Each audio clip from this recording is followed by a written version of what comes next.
The leather portfolio in my hands had exactly 47 pages, and I knew the contents of each one without looking. That was my job. That was, in some ways, my entire identity for the past 2 years, knowing things before Dmitry Volkov needed to know them, and making sure he never had to ask twice. I sat at my desk on the 31st floor of Volkov Capital's Manhattan office, the kind of building that made tourists stop on Fifth Avenue and tilt their phones upward. My workspace sat directly outside his corner office, positioned so I could see every person who stepped off the elevator while maintaining what the HR handbook called appropriate professional boundaries. I'd read that handbook once. I didn't think Dmitry had ever read it at all. It was a Tuesday in late October, which meant the markets had been open for 40 minutes, and he'd already called me twice through the intercom. Both times about the Hargrove acquisition file. Both times I'd already handled it. Sophia. His voice came through the speaker with that particular flatness he used when he was containing something. Not anger, not impatience. Something more controlled than either of those. The amended term sheet from Hargrove's attorneys, on your desk, left side, flagged in blue. I highlighted the 3 clauses their team changed overnight. Section 4.2, the indemnification carve-out, and the closing condition on regulatory approval. I paused. The changes aren't in our favor. A beat of silence. Then, you caught that at 6 this morning? I caught it at 5:47. Another silence, longer this time. Then something that might have been the beginning of a sound, not quite amusement, not quite approval, before the intercom clicked off. This was us. This was the rhythm of my days, anticipating, preparing, flagging, smoothing. I was good at it, better than good. In the 2 years since I'd taken this position, forensic accountant turned executive assistant, a lateral move my MBA program would not have predicted. I'd learned the specific architecture of Dmitry Volkov's working mind, the way he prioritized, what made him still, what made his jaw tighten in a way that meant someone was about to have a very bad afternoon. I didn't know everything about him. I'd learned, very early, not to ask about the things I wasn't supposed to know. The problem started on a Wednesday, which felt wrong. Wednesdays were supposed to be quiet. I was reconciling the Q3 expense reports when Marcus from the property division appeared at my desk with a white envelope. "Delivered to the front desk this morning," he said, looking slightly uncertain about whether to hand it over. "Addressed to you personally." I took it. My name in dark ink, neat script, no return address. Inside was a card, heavy cream stock, the kind that cost more per sheet than my lunch. For the woman who sees everything clearly, with admiration. See, no flowers, just the card. But Marcus, apparently, had already made it interesting. There were orchids, he said. White ones. About 20 of them, I think. The front desk didn't know what to do, so they put them in the conference room on 12. I hadn't ordered orchids.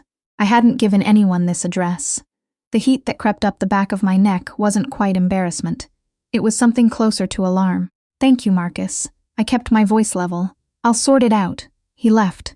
I looked at the card for another moment, then placed it face down under the expense report I'd been working on.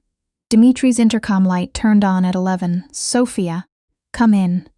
I brought the Hargrove file and 2 others, smoothed the front of my charcoal blazer, and walked into his office. The room was cold the way it always was. Floor-to-ceiling windows facing north, winter light flat and gray, the city 41 floors below looking like a scale model of itself. He was standing at the window with his back to me, hands in his pockets. The posture that meant he was thinking through something complicated. "The orchids in the conference room on 12, he said without turning. Security flagged the delivery. Apparently, whoever sent them requested confirmation that you were still employed here. My hand tightened on the folder. "I don't know who sent them." The card said C. He turned then, and his expression was the one I'd never fully learned to read. Not neutral exactly, but carefully emptied of whatever he was actually feeling. His dark eyes held mine, with an attention that had made 3 different investment directors stumble over their words in board meetings. I'd stopped finding it unsettling around month 4. "Do you know anyone whose name starts with C?" "Half the country." Something moved through his expression. Not amusement. Something more contained. The admirer who confirms your employment before sending flowers is either very thorough or very interested in your professional context, or both. I set the files on his desk. "Should I have them removed from the building? Leave them." His tone had gone carefully level, which somehow made it heavier. "But I want to know who sent them. I'll have security run the delivery information." "That's not necessary. I'll look into it myself. It's already happening." He said it simply, not as a command, as a fact. The way he stated most things. That's all. I turned to leave. "Sophia." His voice stopped me at the door. "If you know who this is and you're managing it yourself, tell me." "I don't know who it is." "Then, let me find out." I didn't answer that. I walked back to my desk and spent the next hour not thinking about it. The name came back to me that evening, in the elevator on the way out. Callum Reed. I'd met him exactly once, 6 weeks earlier, at a fundraiser for the Metropolitan Museum, where I'd been representing Dimitri, because Dimitri had been stuck in a closing dinner with the Hargrove team. Callum Reed was 34, well-dressed in the specific way that suggested old money rather than new, and he'd spent 40 minutes talking to me about Byzantine mosaics and the ethics of acquisition. He'd been charming, genuinely funny. He'd asked for my number at the end of the evening, and I'd given him my work card, which, I realize now, had the company address on it. I hadn't thought about him again after that night. The work had swallowed everything, the way it always did, except apparently he'd thought about me. The next morning, Dimitri called me into his office before I'd finished my first cup of coffee. Callum Reed. He was already seated, the file open in front of him. Not a thin file. "You know him. I met him once. 6 weeks ago at the Met Gala event. He runs Reed Infrastructure. Family firm, 3rd generation. On the surface, commercial real estate development in the Northeast." Dimitri looked up from the file.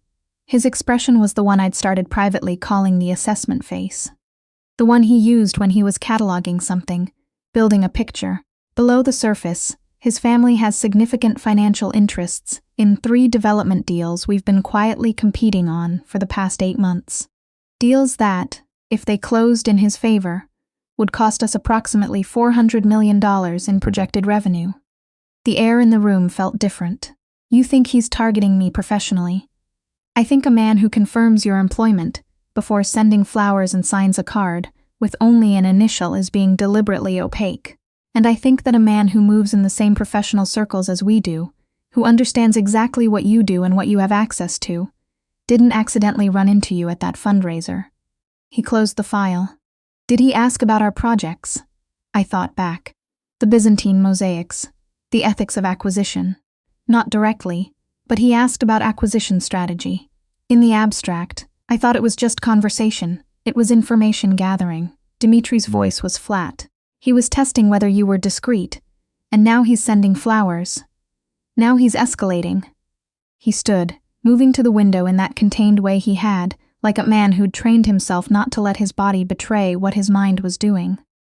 "I want you to know this isn't about the flowers themselves. I don't care about flowers. What I care about is that someone has been watching you.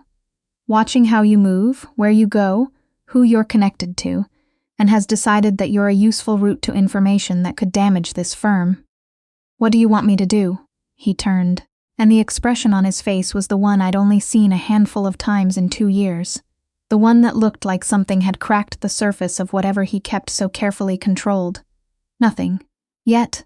Let me think." I nodded and walked out. I spent the rest of the day doing my job with the slightly unreal feeling of someone who'd just learned the ground under their feet was thinner than it looked. That evening, Priya from legal caught me in the elevator. "Did you see the orchids on 12? They're gorgeous. Everyone's asking." She looked at me with barely contained delight. "Please tell me they're from someone interesting." "They're complicated," I said. "Complicated is interesting. Is it?" She glanced toward the ceiling in the direction of Dimitri's floor. "You know, it's not him." The words came out more firmly than I intended. "Okay." But she was smiling in a way that meant she didn't entirely believe me. I went home and found a text on my personal number. I still don't know how he got it, from an unfamiliar contact. I hope the orchids weren't too much. I've been thinking about our conversation at the Met since October. "Would you have dinner with me Friday?" Callum stared at the screen for a long time. Then I forwarded the message to Dimitri's personal number without adding anything. His response came back in under 4 minutes. "Don't answer yet. I'll call you tonight." He called at 9:15, which was early for him. "You forwarded it instead of asking me what to do." he said when I picked up. Why? Because you'd already told me he wasn't who he appeared to be, and because I don't delete evidence. A pause. You think of it as evidence. I think of it as information, don't you? Another pause, longer. Yes. Something in his voice had shifted slightly. Some frequency I couldn't name. Don't answer him tonight. Don't delete anything. I need to verify a few things, and then we need to talk properly. Not over the phone. Okay, and Sophia. My first name in his voice still felt like an anomaly. He used it rarely, only in moments where professional distance was being explicitly set aside. Lock your doors. It's probably nothing physical. But humor me. I locked my doors. I lay awake for an hour listening to the city outside my apartment in Crown Heights, and thought about a man who'd stood next to me for 40 minutes, talking about Byzantine art while filing away everything I said for later use. In the morning, Dmitri was already in the conference room when I arrived at 6:50. He'd been there for a while. The coffee on the table was half gone. There were 3 folders spread open, and his jacket was off. This was the version of him I saw maybe 6 times a year, fully operational, the careful surface stripped back to something rawer and more focused. He gestured to a chair across from him. Sit!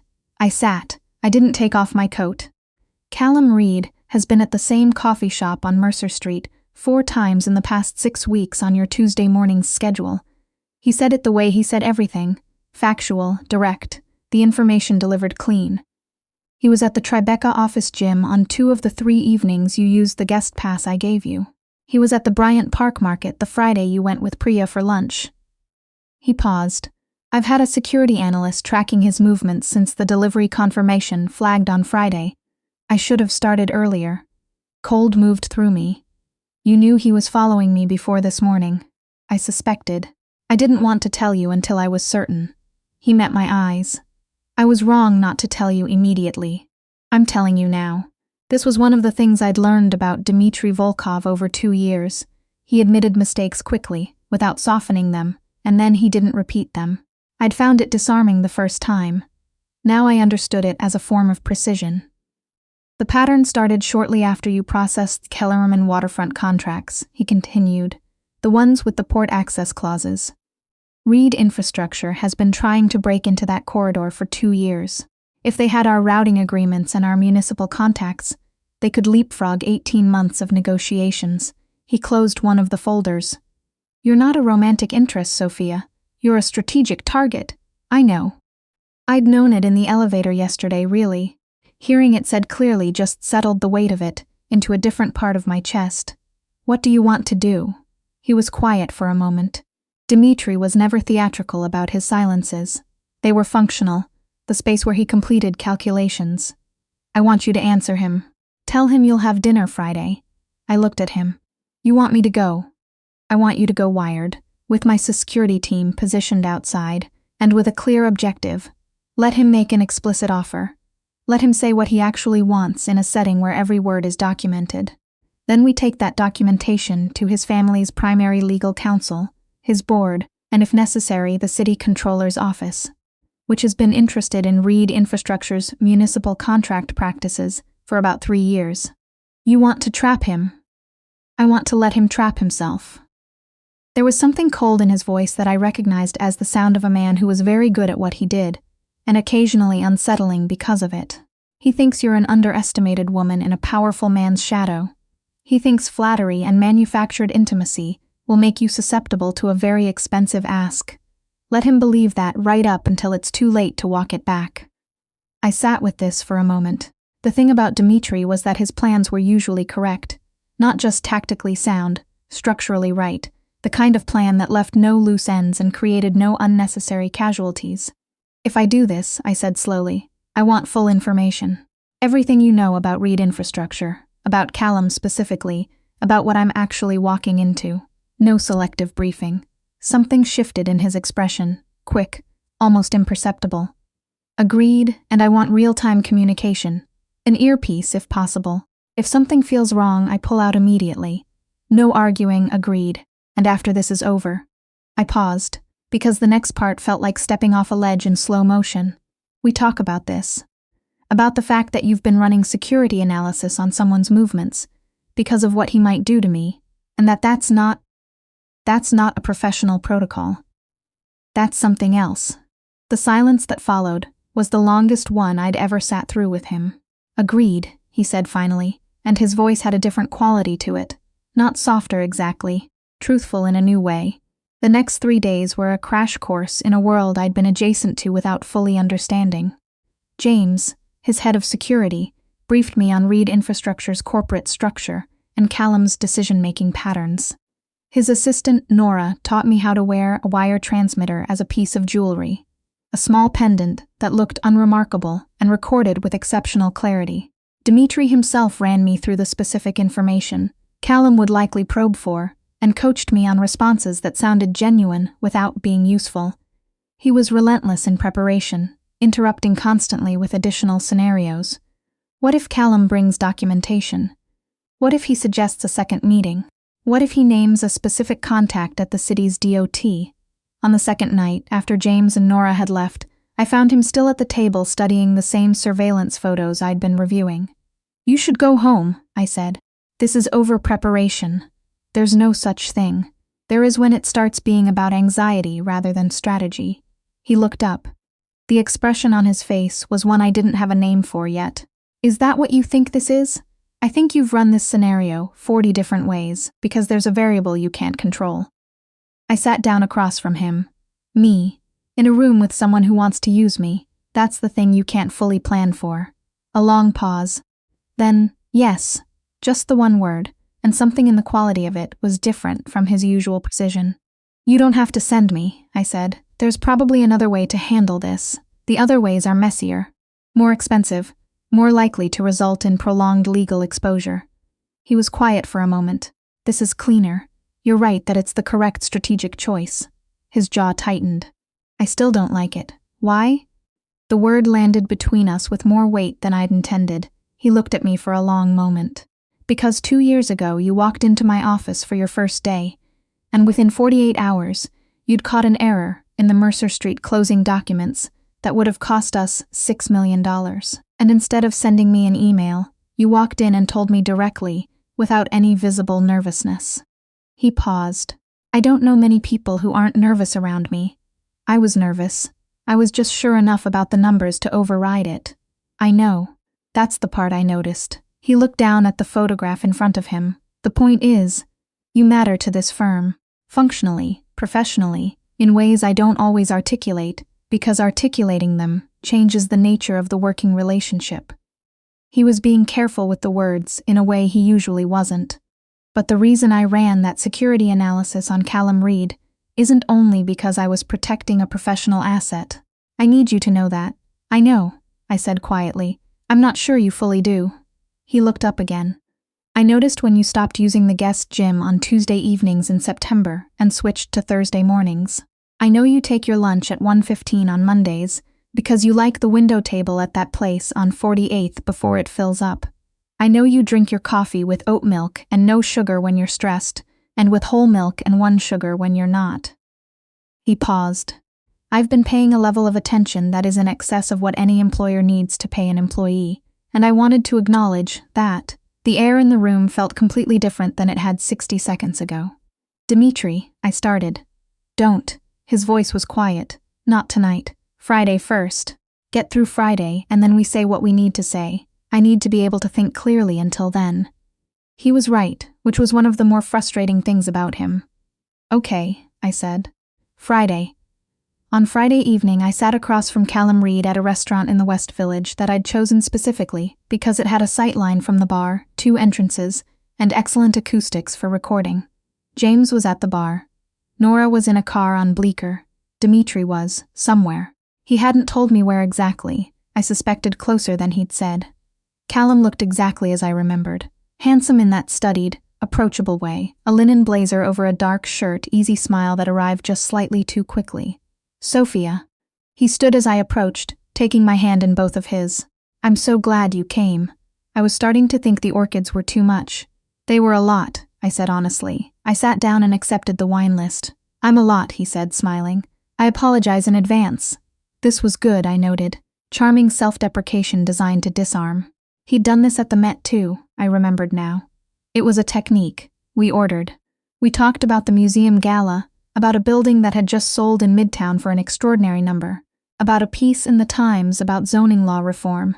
He was good at conversation. Genuinely good, not performed. If I hadn't known what I knew, I might have enjoyed this. You've been at Volkov Capital for, 2 years now?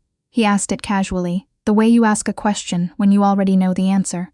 About that, and before that, forensic accounting, which means you have a very specific skill set. He leaned forward slightly. I've always been curious about what it's like working for someone like Dmitry Volkov. He has a reputation for being demanding. Thorough is probably more accurate. But you enjoy it. I'm good at it. I kept my voice neutral, pleasant, which isn't quite the same thing. He smiled like I'd confirmed something. There's a difference between being good at something and being valued for it, and I wonder sometimes if you're actually getting what you're worth. He paused, picking up his wine glass.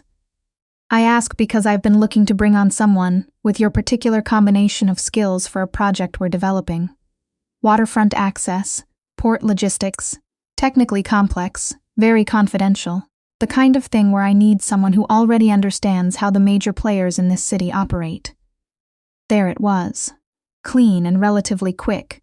He was either very confident or running on a tighter timeline than Dmitry had anticipated. That's an interesting offer to make at dinner, I said. I'm direct. He smiled. Life's short. Sophia, I'll be completely honest with you.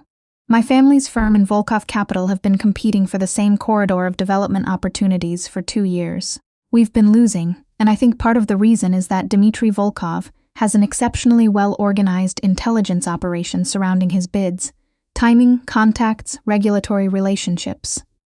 I'm not suggesting anything improper. I'm suggesting that someone with your institutional knowledge and your analytical skills would be extraordinarily valuable to us. He set down the glass. Extraordinarily valuable. Compensated accordingly. How accordingly? $200,000. Signing. In addition to a competitive base salary and full benefits. I sat with this for a moment. I could feel the pendant at my throat, steady and weightless, doing its work.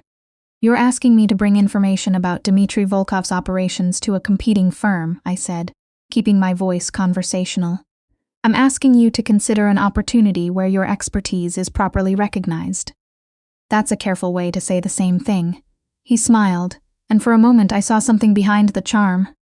Not cruelty, but calculation. The specific look of someone who was very used to getting what he wanted. Think about it this way. You've spent 2 years making someone else's operation run seamlessly. You know where every deal lives, who every contact is, what every bid strategy contains. That knowledge lives in you. Whether you use it here or somewhere else, it exists. And you'd like me to use it somewhere else. Specifically somewhere with access to the Kellerman waterfront corridor. The slightest pause. I'd named it too precisely, and we both knew it. You're smart, he said, recalibrating. That's what everyone keeps telling me. I stood slowly, keeping my hands steady. I appreciate the dinner, Callum, and the orchids, but I think we both know this conversation just ended. He started to speak. The door to the private dining room opened.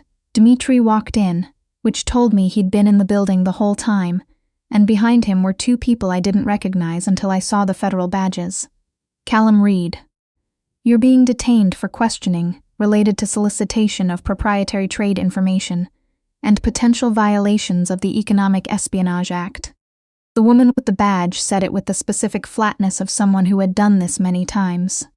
You have the right to remain silent. Callum looked at me. His face had gone through several things in quick succession and arrived at something that looked, unexpectedly, like respect. You were working with him the whole time. I was working with myself the whole time, I said. He just happened to agree with my conclusions. When they were gone, Dmitry and I stood in the empty restaurant, in the specific silence that follows the end of something tightly wound. You were in the building, I said. I was at the bar. You were at the bar the entire time. James needed backup. He said it, with the specific evenness of a man delivering a completely implausible explanation, and knowing it. I looked at him for a moment. You were going to watch the whole thing from 20 feet away and not intervene. Unless necessary. And if I'd taken his offer. If I'd been someone who would take his offer. You weren't. He said it simply, with a certainty that should have felt presumptuous but didn't. I knew that before I asked you to go. The restaurant was very quiet. Somewhere in the kitchen, something was still simmering on a stove. We said we'd talk, I said. After Friday. Yes, it's after Friday. He was quiet for a moment. Then, there's something I want to tell you, and I need to say it correctly, which means I need to say it once without second-guessing the language. Okay. I have spent 2 years building a professional relationship with you, that I was careful to keep exactly what it was supposed to be. Not because I wasn't aware of the alternative, but because I was. And I made a deliberate choice to not pursue it because you worked for me, and because the power differential is real, and because I don't believe in blurring those lines. He paused. I also think I was afraid, which is not something I say easily. I know. I'm not sure you know how afraid. His voice had that careful quality again, the one where precision was doing the work that other people used warmth for. I have built this firm out of a family situation that was substantially less clean than I make it sound in interviews. There have been years where the decisions I made were necessary but not gentle. I have done things that were legal and some that were barely legal, and some that I justified at the time and think about differently now. I'm not an easy person to be around. I have high standards and I enforce them, and I am not good at softness in the ways that probably matter. Dmitri, let me finish. A pause. What I am is honest. Absolutely. Completely honest, sometimes to a fault. And honestly, I noticed the moment you stopped being nervous around me. I noticed when you started predicting my questions before I asked them. I noticed that you bring me 2 files when you think I'm going to ask for a second thing, and you're right about 85% of the time. I noticed all of it. His jaw worked once, and somewhere in the last 8 months, noticing stopped being a professional exercise. The pendant at my throat felt very heavy all of a sudden. The morning I found out Callum Reed had been watching you, he stopped. The morning I saw that pattern, I spent about 6 minutes doing something I don't do, which is losing my composure privately before anyone else arrived. And then I spent the rest of the day running calculations about how to protect you, without making it about anything other than the professional exposure. Because you deserve to know the threat clearly, and not have it complicated by whatever was happening on my end. A pause. I handled it imperfectly. You told me the truth when it mattered, I said. I should have told you sooner. You told me when you were certain that's who you are. I took a breath. Can I say something? Please. I stopped being nervous around you in month 3, but I stopped treating this like a strictly professional arrangement in month 7. When you spent 40 minutes after hours walking me through the regulatory framework on the Kellerman bid, because I'd asked one question and you decided I deserved the full answer. Not the summary, the full thing. I looked at him steadily. No one had ever done that. Most people give women in my position the summary and move on. You gave me the real information. Something moved across his face. You remember the exact month. I remember the exact conversation. The silence between us now had a different quality, not absence of sound, presence of something that had been waiting a long time to exist. I want to do this correctly, he said finally, whatever this is. I want to do it with full transparency about what my life actually involves, what the complications are, what you'd be choosing. Not the managed version. Then tell me the unmanaged version. He looked at me for a long moment. Then he pulled out the chair across from him. We were standing near the table where Callum had sat an hour ago, which felt appropriately strange, and sat down. And for the next 30 minutes, Dmitri Volkov told me the real history of Volkov Capital in a way that did not appear in any press release or profile. The family money had started in Russian industrial imports in the 90s, during the period when that meant something specific about who you were connected to. His father had been careful to stay on the right side of enough lines to avoid federal prosecution, but had never been a clean actor. Dmitri had come to New York at 22 specifically to build something that could exist in daylight, using inherited capital he'd spent a decade sanitizing through legitimate business structures and a lot of expensive legal counsel. He had relationships with city officials that were impeccably documented, and that he'd been very careful to keep exactly documented enough. He had competitors who would not hesitate to use a personal relationship against him if they knew about it. There will be attempts, he said. Not just Callum Reed. Other people. This is the cost of what I've built. I need you to understand that before you decide anything. I do understand it. You understand it abstractly. I understand it concretely. I process your financial exposure reports. I held his gaze. I know what category of risk you live in. I've known for about 18 months. I did a quiet forensic review on my own time in month 6 because I needed to know who I was actually working for. I paused. You passed. A very long pause. You ran your own investigation on me, he said. I'm a forensic accountant. What did you expect? Something happened in his expression that I had never seen before in 2 years. The calculation dropped entirely. What was underneath it looked like relief, and something rawer than relief, and something that made him look for just a moment like a man who had been waiting to be found out by someone who wouldn't leave. He reached across the table and took my hand. He did it carefully, the same way he did everything, with precision, with intention, without pretending it was less than it was. Then you know everything, he said. The numbers, yes. The rest of it. I turned my hand over so our fingers were properly joined. I'm still learning. I'll tell you the rest. I know you will. We sat there for a while in the empty restaurant, not saying much, the city moving 31 floors below us, and neither of us, for once, managing it. The months after Callum Reed's case moved to the U.S. Attorney's Office were quieter than I expected, and louder in specific ways I hadn't anticipated. The quiet was the absence of the specific tension that had lived in the air between Dimitri and me for 2 years. The managed distance, the calibrated professional language, the way he'd say my name with 2 extra beats of silence before it. That was gone, replaced by something easier and more honest. The loud parts were the professional complications he'd warned me about. His primary outside legal counsel, a sharp woman named Margot, who had known Dimitri for 12 years, took me to coffee alone in November and told me directly that she thought this was a mistake. Not because of you, she said, with the kind of brutal precision I'd come to recognize as a Dimitri World characteristic. Because he doesn't do this. He doesn't let people in. And when he does, they become leverage. Or they become hard to leverage, I said. She looked at me for a long moment. Then, he said you'd say something like that.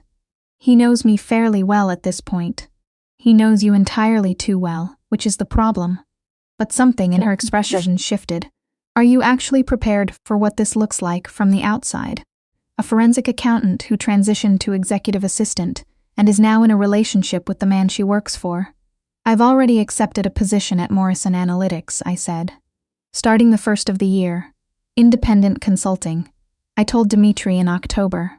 A pause. He didn't tell me that. He didn't know until I told him the same night I accepted. Margot studied me across the table for a long moment, the way people in Dimitri's orbit studied things, fully, without pretending to do something else. Then she smiled. It was small and precise and looked like it didn't happen often. Good, she said. That was the right move. I know. I started at Morrison Analytics in January. The work was different, less singular, more varied, less immersive in one man's specific logic, and I liked it more than I'd expected to. The forensic work was what I'd always been good at, and doing it without the specific overlay of Dimitri's world had a clarity to it. I could think straight in a new way. Dimitri sent me coffee from my favorite place on Mercer Street on my first day. The text said, "Oat milk, no sugar. Today counts as stressed. D." I kept it. By spring, most of the external noise had settled into something manageable. The Reed infrastructure case had created some cautionary ripple effects in Dimitri's competitive landscape. A few other firms that had been considering similar approaches to his operations apparently reconsidered. Margot stopped looking at me like a liability. Priya, who had transferred to a different firm by then, sent me a long text that was mostly exclamation points when I told her. The harder conversation happened on an April evening when I came to his apartment. It was properly mine too by then, in the sense that half the books on the nightstand were mine, and my Sunday coffee cup lived in the cabinet next to his, and found him standing at the window with his jacket still on at 9 p.m., which meant something had happened. The city controller's office is opening an expanded inquiry, he said when I came to stand beside him. Raid's case pointed at some practices that they want to look at across the sector. My firm is on the review list, purely procedural. He paused. But it will be public by next week, and my name will be in it. Are you actually exposed? No. We've been clean on municipal contracts for 5 years. A pause. Before that is more complicated. How complicated, he told me. It was more than he'd told me in the restaurant in October, and some of it was harder to hear, and I sat with it on the couch while he stayed by the window, giving me space to do whatever I was going to do with it. When I was done sitting with it, I said, "Come and sit down." He turned. "You're not leaving. I'm not leaving." I waited until he'd crossed the room and sat next to me. "You made choices in your 20s, using the tools you had, with the information you had, inside a structure you'd inherited, and were trying to build something different inside of. Some of those choices weren't clean. You've spent a decade creating accountability mechanisms around yourself so that the version of this firm that exists today is structurally unable to replicate those choices." I looked at him. I know this because I read the documents. I know the internal ethics framework. I know when it was implemented and who drafted it. He was very still. "You didn't build those structures because someone forced you to," I said. "You built them before anyone was asking. That's not the action of someone who isn't trying to be better." "Sophia, I'm not finished." I took a breath. "I'm also not naive. I know this world doesn't have clean edges.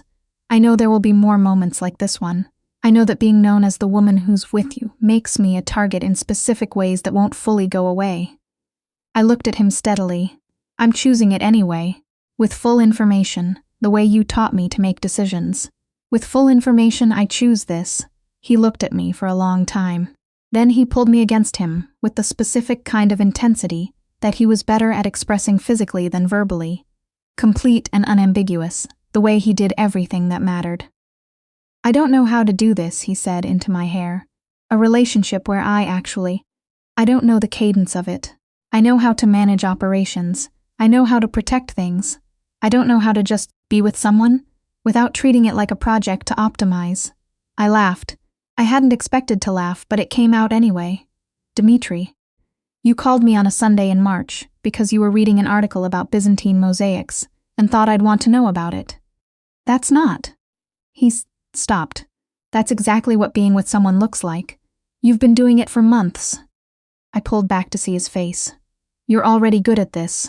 You just haven't admitted it yet." The thing about Dmitry Volkov, the thing I'd learned in 2 years of watching him from 20 feet away and 6 months of watching him from the inside, was that he came to conclusions carefully and then held them absolutely. He was not a man who decided things halfway. He said it on a Tuesday morning in June, which was appropriate because Tuesdays had always been ours. The specific rhythm of a shared workday.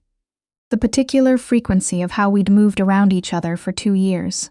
I was at his kitchen counter with my Sunday mug, reading the Times, and he was behind me pouring coffee, and he said, "I want to marry you." Not a proposal exactly, a statement, delivered in the same register as the term sheet is on your desk, and "I'll need you in the conference room at 3. Factual, direct, the information released cleanly. I put down the paper. "Okay?" A pause. "That's it, okay?" "I've been waiting for you to figure out how to say it since February." I turned around. I started thinking about it after the restaurant in October, honestly.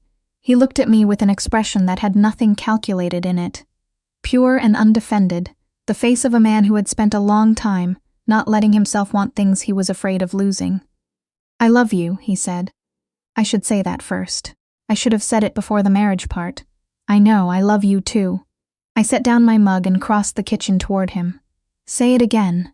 "Which part?" "Either." "Both." He pulled me in and said both, and for once in 2 years of watching him be precise and controlled and strategic, his voice was not any of those things. We got married in September at a small venue in Hudson, New York. 40 people, most of them his, a handful of mine. Priya crying in the 3rd row, Margot looking exactly as cautiously satisfied as she had over coffee in November. Dmitri wore a dark suit that he'd had made rather than bought, which was the kind of detail I noticed now. I wore something I'd found at a shop in the West Village that had pockets, which he'd clocked immediately and said nothing about except to raise one eyebrow in a way I'd learned to read as approval. When the ceremony was over, and we were standing at the edge of the Hudson, with the Catskills going orange in the distance, and our guests doing whatever guests do when you've briefly escaped them, he said, "You are the most difficult person I have ever tried to manage. You should stop trying. I know." He looked at me sideways. I'm working on it, Dmitri, yes. Stop analyzing it. A pause. The river moved. Somewhere behind us, Margos was telling Priya something that made Priya laugh. Yes, he said. And I heard in the word everything he meant by it. Agreement and yielding, and the specific relief of a man who had been waiting a very long time for someone to tell him that it was all right to stop holding everything so tightly. I took his hand. He held mine back in a way that had nothing managed about it. The Catskills turned darker. The lights came on in the venue behind us, and ahead of us, across the water, the rest of it waited. Complicated and real and entirely ours.